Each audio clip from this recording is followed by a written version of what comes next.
In this video, we'll prove the correctness of our greedy algorithm for clustering. We'll show that it maximizes the spacing over all possible k clusterings. You might have hoped that we could deduce the correctness of this greedy algorithm for clustering immediately from our correctness proofs for various greedy minimum spanning tree algorithms. Unfortunately, that doesn't seem to be the case. In the minimum cost spanning tree problem, we were focusing on minimizing the sum of the edge costs. Here we're looking at a different objective, maximizing the spacing. So we do need to do a proof from scratch. That said, the arguments we'll use should look familiar to you, not just from the sort of exchange type arguments when we prove the cut property, but also it might remind you even more, going back further, to our greedy algorithms for scheduling. So let's now set up the notation for the proof. As usual, we're going to look at the output of our algorithm. It achieves some objective function values, some spacing. We're going to look at an arbitrary competitor, some other proposed scheduling, and we're going to show that we're at least as good. Our spacing is at least as large. So specifically, we'll denote the clusters in the output of our algorithm by C1 up to CK. Our clustering has some spacing, some distance between the nearest closest pair of separated points. Call it capital S. We're going to denote our competitor, some alternative k clustering, by C hat 1 up to C hat k. What is it that we're trying to show? We want to show that this arbitrary other clustering has spacing no larger than ours. If we can show that, then because this clustering was arbitrary, it means the greedy clustering has spacing as large as any other, so it's maximizing the spacing. And that's what we want to prove. Put differently, we want to exhibit a pair of points separated by this clustering C1 hat up to C hat k, such that the distance between those separated points is S or smaller. So let me just quickly dispose of a trivial case. If the C hats are the same as the C's, possibly up to a renaming, then of course exactly the same pairs of points are separated in each of the clusterings, so the spacing is exactly the same. So that's not a case we have to worry about. The interesting case then is when the C hats differ fundamentally from the C's, when they're not merely a permutation of the clusters in the greedy clustering. And the maneuver we're going to do here is similar in spirit to what we did in our scheduling correctness proof. Way back in our scheduling correctness proof, we argued that any schedule that differs from the greedy one suffers from, in some sense, a local flaw. We identified an adjacent pair of jobs that was in some sense out of order with respect to the greedy ordering. The analog here is we're going to argue that for any clustering which is not merely a permutation of the greedy clustering, there has to be a pair of points which is classified differently in the C hats relative to the C's. By differently, I mean they're clustered together in the greedy clustering. These points P and Q belong to the same cluster C sub I. Yet, in this alternative clustering, which is not just the permutation of the greedy clustering, they're placed in different clusters. One maybe P in C hat I, and Q in some other C hat J. So I want to now split the proof into an easy case and a tricky case. To explain why the easy case is easy, let's observe a property that this greedy clustering algorithm has. Now, the algorithm's philosophy is that the squeaky wheel should get the grease. That is, the separated pair of points that are closest to each other are the ones that should get merged. So for this reason, because it's always the closest separated pair that gets merged, if you look at the sequence of point pairs that get merged together, that determine the spacing in each subsequent iteration, the distances between these sort of worst separated points is only going up over time. At the beginning of the algorithm, the closest pair of points in the entire point set are the ones that get directly merged. Then those are out of the picture. Now some further away pair of points are separated and determines the spacing. Then they get merged. Once they've been coalesced, then there's still some further away pair of points, which is now the smallest one separated. They get merged, and so on. So if you look at the sequence of distances between the pairs of points that are directly merged by the greedy algorithm, that is only going up over time.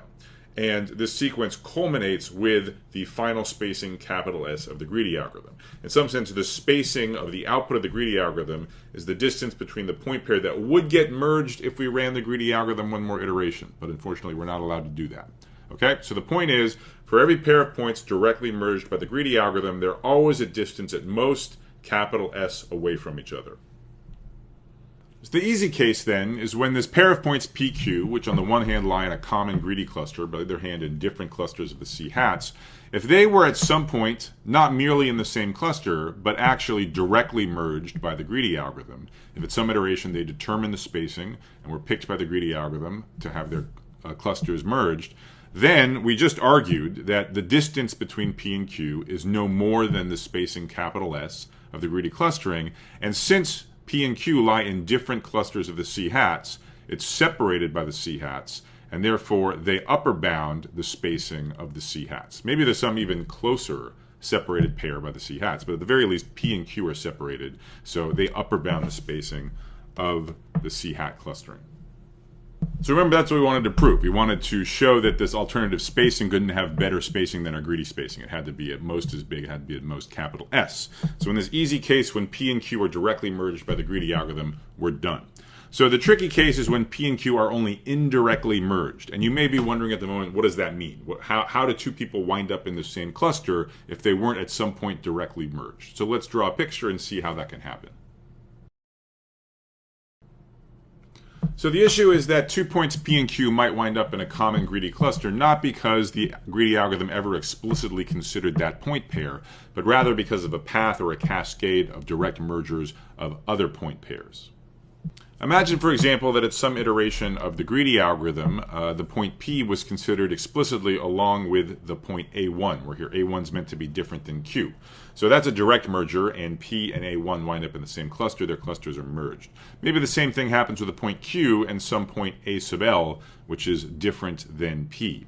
Similarly, maybe at some other time, some totally unrelated pair of points A2 and A3 are directly merged, and then at some point A1 and A2 are considered by the greedy algorithm because they're the closest pair of separated points, and they get merged, and so on. So the edges in this picture are meant to indicate direct mergers, pairs of points that are explicitly fused because they determine the spacing at some point of the greedy iteration. But at the end of the day, the greedy clustering is going to have the results of all of these mergings. So in case you're feeling confused, let me just point out that we really saw this exact same thing going on when we were talking about minimum spanning trees in Kruskal's algorithm. So at an intermediate point in Kruskal's algorithm, after it's added some edges but before it's constructed a spanning tree, as we discussed, the intermediate state is a bunch of different connected components.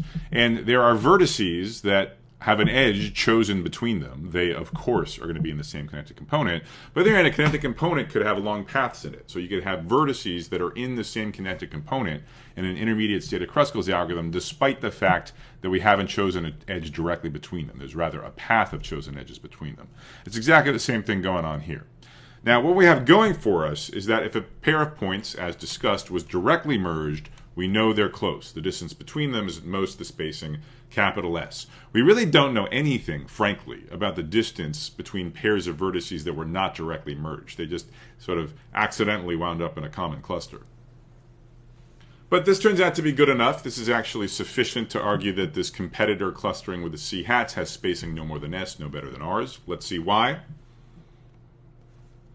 So given that P and Q are in a common greedy cluster, it must be that there was a path of direct mergers that forced them to be in the same cluster. So let's let the intermediate points involved in that path, denoted A1 up to AL. So here's the part of the proof where we basically reduce the tricky case to the easy case. So we've got this pair of points PQ. Now remember, not only are they in a common greedy cluster, but they're in different clusters in our competitor, in the C hats.